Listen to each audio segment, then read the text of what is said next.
This is the face that people usually make when they hear this question that just ticks people off. It is the famous $50,000 question, which I love to ask people that come to my 3-day wealth intensive event called Celebration of Freedom. And it is a question that can help uncover which financial status a person is going to end up in. Now, the reason why this is so triggering is, number one, people don't like to be labeled, right? People don't like to be stereotyped. And a lot of people don't even like the word status because they believe it's judgmental. They don't like being put in some type of category. Well, the truth about it is there are 3 different economic classes inside the U.S. There's poor, there's middle class, and there's wealthy. Wealthy people are not better than poor middle class people. They're just wealthier. It's just a different way of thinking.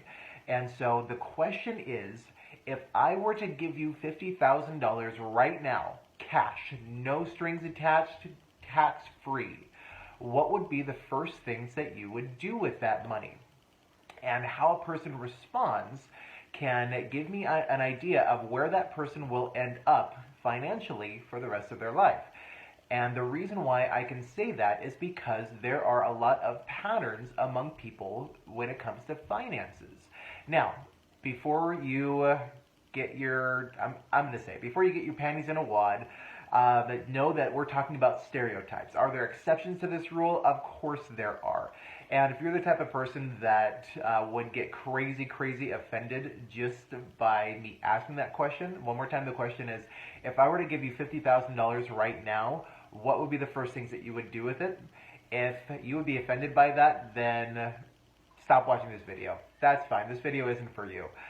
But the purpose of making this video is to help to uncover some of the habits, some of the ways of thinking when it comes to the different areas of finances, when it comes to the different economic statuses. People end up poor, people end up middle class, or people end up wealthy first and foremost because of their way of thinking. And so we're talking mostly about how they think and what their intentions are. Again, we're talking about the stereotypes. Are there exceptions to this rule? Of course there are. But here's how most people like that would answer. A stereotypical poor-minded person would take that money and they would go and they would blow it on stuff.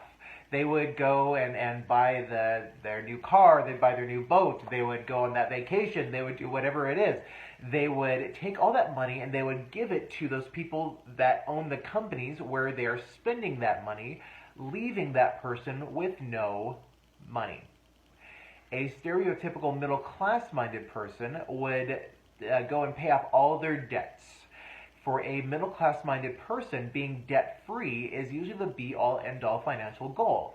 And they say, oh, I would put it towards my house, I would put it towards paying off my student loans, I would pay off my credit card, I'd pay off my car, because to them, just getting to zero, getting to debt-free, for some reason, they have it ingrained in their mind, that's what they have to do first.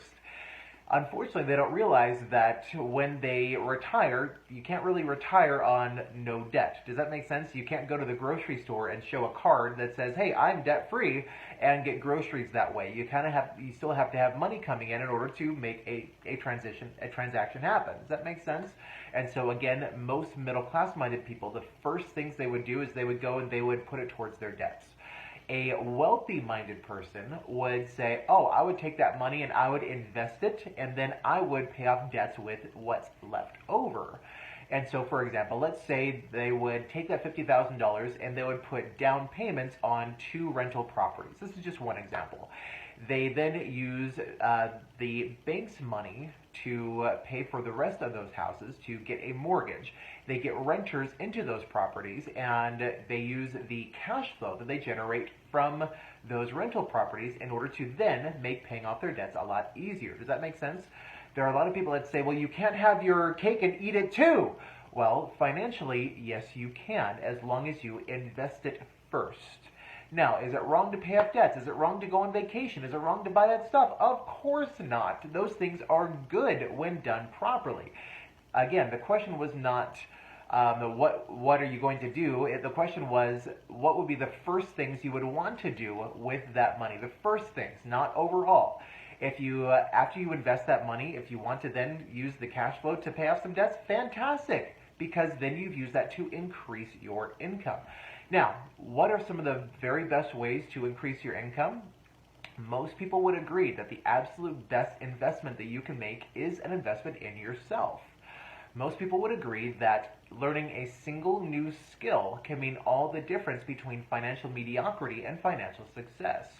For me, it was learning a number of skills, and so those skills included presentation skills. Those skills included holistic healthcare skills, and so becoming a licensed holistic healthcare practitioner, certifying in different techniques. Mentoring skills, of course, learning how to run a business, and probably the most important skill for people that want to dramatically increase their income is learning how to sell. Now, a lot of people hear the word selling, they hear sales, and they want to run. They have this crazy negative connotation when it comes to sales. They think of those old sleazy used car salesmen, right? Honest Bob, Honest John, whatever it is. And they're like, I don't want to be sleazy, I don't want to... Okay, good, don't. The best salespeople in the world aren't the sleazy, high-pressure, whatever it is. The best salespeople in the world simply know how to convey a certain message in a way that it causes other people to want to take action. And we see sales all over the place. We see sales, an employee going into their boss to ask for a raise, that requires sales. A boyfriend that wants to propose to his girlfriend, that involves sales.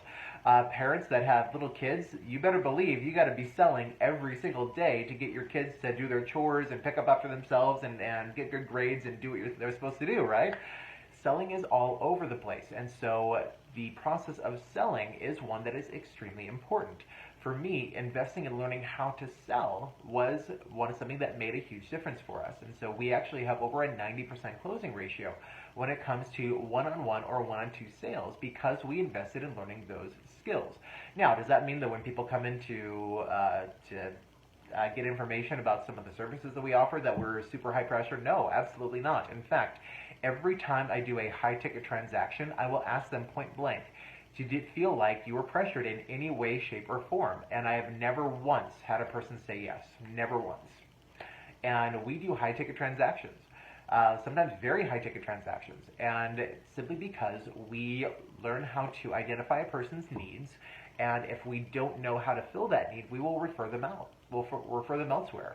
If we do know how to fill a person's need, then we let them know about it, and we simply make it a process of elimination.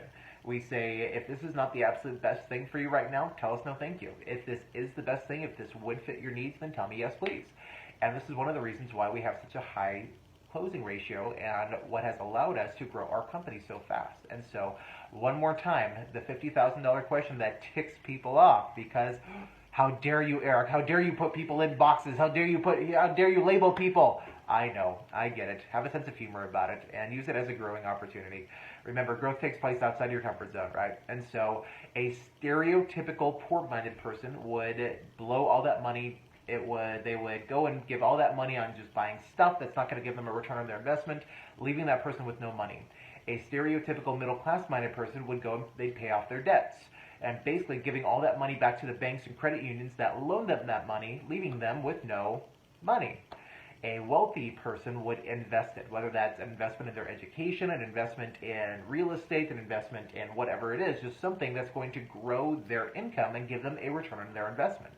And then with the money, with the cash flow, with the extra money that they are then receiving from that investment, that's what they use to then pay off debts, to then take that vacation, to buy that car, whatever it is.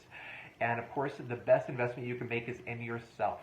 For me personally, some of the best investments, some of the best skills that I've learned have been to sell, have been business, have been presentation skills, and so on and so forth. And so, find ways to invest in yourself. If you haven't joined our Enjoy Yourself Thin Facebook group, it is totally free. If you're seeing this on YouTube, make sure to subscribe and click like on this video. If you know people that you want to get a rise out of, hopefully it's a positive rise, right? If you know people that need this video, please make sure to share it with them and make sure to comment below. And of course, as always, love you.